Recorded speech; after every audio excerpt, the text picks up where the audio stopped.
How's it going, everyone? Got quite a few PlayStation updates to go over in this video. We have an update on the PlayStation 5 Pro. I know you guys are incredibly excited about the possibility of picking up a PS5 Pro.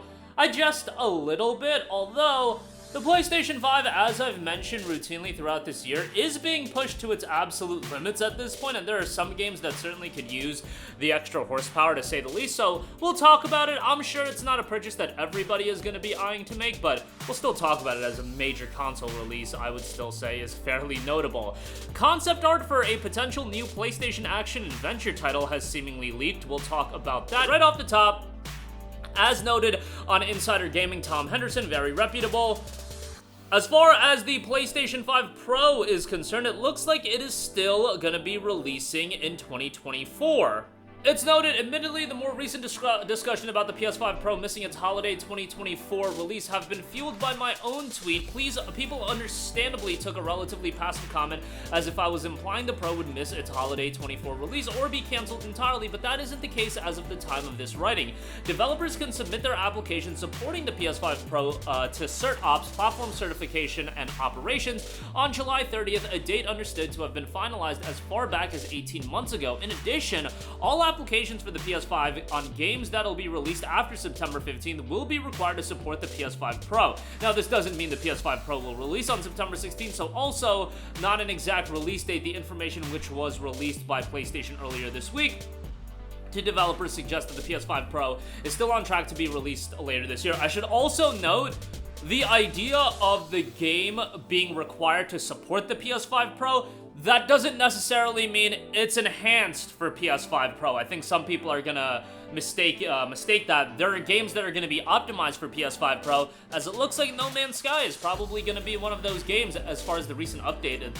seems like it's been unearthed that it already has PS5 Pro support, but it's not gonna be a case where every game under the sun is gonna be supporting the console, especially the games that come out right around the time of the console, in the sense that they're gonna be enhanced and perform better. Maybe some of those games are gonna come out, they'll get patched down the line to also take advantage of the PS5 Pro, but it's not gonna be a case of every game is going to be utilizing the extra power that the PS5 Pro is gonna have. It's also noted documents sent to me in mid-2023 showed the PS5 Pro release date, which, if memory serves me correctly, was in the latter half of November 2024, which I believe was also around the time that the PS4 Pro came out. I remember getting the PS4 Pro primarily for Final Fantasy, so that would track that if it was around the latter portion of November of 2016, I believe it is. So there you go with that. Despite the Pro seemingly being on track, several sources have been apprehensive about the console's release later this year, especially because the fact is, we're already in July, and on top of that,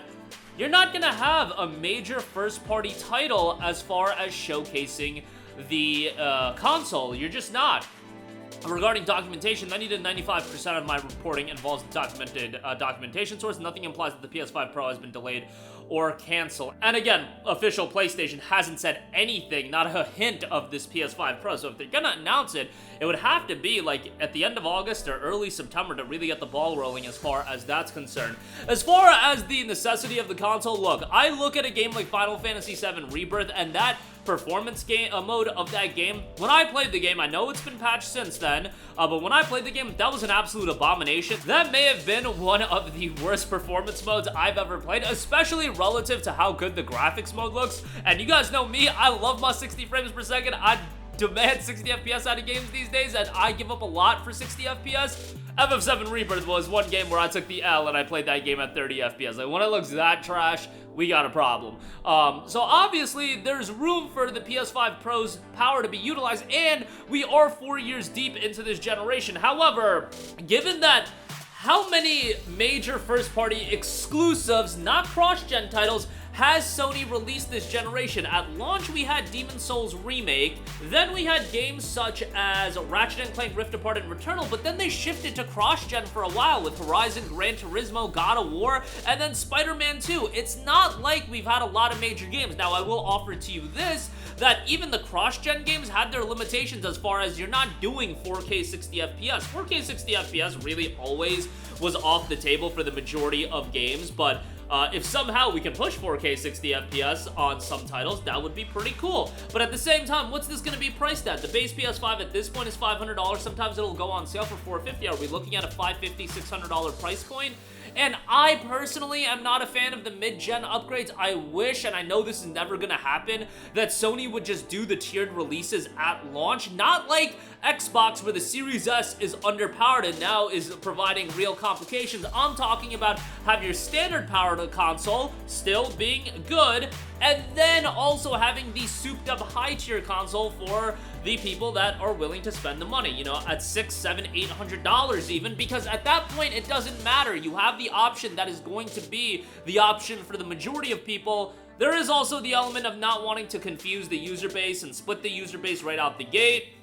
I don't know, there's a lot of opinions as far as doing tiered consoles and everything like that. I'm sure Sony knows a lot better than I do as far as what's going to be best for the consumer, and their consumer study, I believe, would dictate that you know, their mid-gen upgrades are the way to go. Right now, obviously, they did a digital and disc-based console, and that's how you got the different price thresholds, but I think most people, the PS5 Pro is going to be a skip, but it's always something like this that's going to be a platform for the absolute enthusiast. Like, if you're super into PlayStation, yeah, maybe you'll shift your PS5 into the living room console, and then you'll get a PS5 Pro for your home room. Actually, wouldn't it be vice versa? You would have your console in the you would have your main console in the living room, right? I don't know. Whatever you guys do as far as your living situation, you would keep one console somewhere, you would keep the other console the other place, so there you go with that. And moving on from that, I do also want to quickly note that there is concept art that is circulating online for an upcoming PlayStation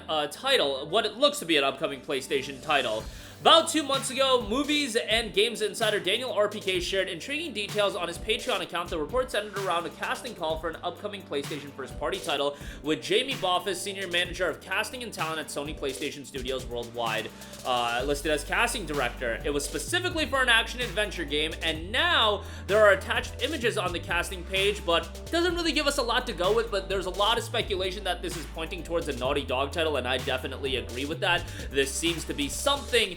The aesthetic seems to be something Naughty Dog related, but we'll see how that turns out. And action-adventure game, likely to receive an M for mature rating, and, you know, that sounds something like Naughty Dog would do, and I believe Naughty Dog is cooking up a new IP, and hopefully that does turn out well, because Naughty Dog has been relatively, I don't want to say washed, but, I mean, I could certainly say washed. Depending on how you feel about Last of Us Part 2, Naughty Dog has been pretty irrelevant this generation, and The Last of Us Part 2, or Last of Us 2 was a last-gen game, so this generation, they've been totally irrelevant as far as releasing new games, which is wild to think about, because Naughty Dog was, I would argue, the driving force of having the PlayStation 3 make a huge comeback in the second half of the generation with Uncharted 2, Uncharted 3, as well as Last of Us 1, rounding out that generation. Uncharted 1 as well, but they really got cooking with Uncharted 2. PS4, they had Uncharted 4, which was big for the first half of the gen, and then Last of Us Part 2, again, had that mixed reception. And PS5, they've literally put out nothing new. Zero games new. If you want to count No Return for Last of Us Part 2, sure, but as far as big titles, nothing. And that is just wild to think about. Obviously, Naughty Dog poured a lot of resources into Last of Us Factions, which got canned, hence why we have kind of sparse release years out of Sony right now, because a lot of those projects got canned, but you guys know how I feel about that. But that is going to do it for me. Again, the PS5 Pro, still seemingly on track for 2024. I don't see the interest for this console being that high, especially with, let's be honest, the game lineup on PS5 being pretty lackluster as far as big first-party titles go, and that's what I feel like sells a lot of people. In 2024, you're gonna drop a new console but not have a major exclusive to go along with it, a first-party exclusive. It's just a bit jarring to me, but we'll see how that turns out. And as far as that concept art goes, it looks like Sony might be cooking up an M-rated game with intense violence. That sounds to me something Naughty Dog related, but let me know what you guys think. That's gonna do it for me. Sound off with all of your thoughts in the comments section down below. Thank you for watching, and goodbye. Hey guys, we hope you enjoyed the video, and if you did, make sure to hit the subscribe button, and if you're already subscribed, do us a favor and hit the bell icon. This way you'll be notified whenever we post a new video. That's the best way to keep up with all of our uploads, and we usually try to upload 2 videos a day. And with the bell icon hit, you'll be notified whenever we do upload a video. As always, thanks for watching.